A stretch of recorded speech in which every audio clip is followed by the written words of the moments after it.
To discover the remaining storage you have on your Gmail account through the Gmail mobile app for iPhone, take these steps. First, tap on the application for it to open.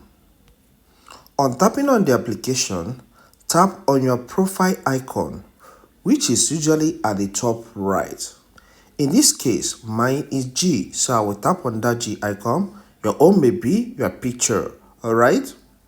On tapping there, you will see at the bottom part, alright, where you have 4% of 15 gigabytes used.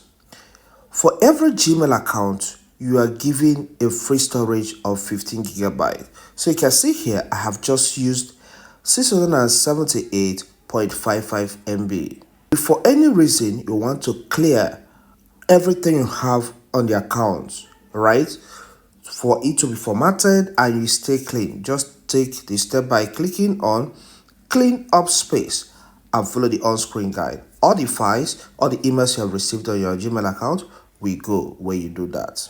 Consider subscribing, hit the like button and leave a comment in the comment section.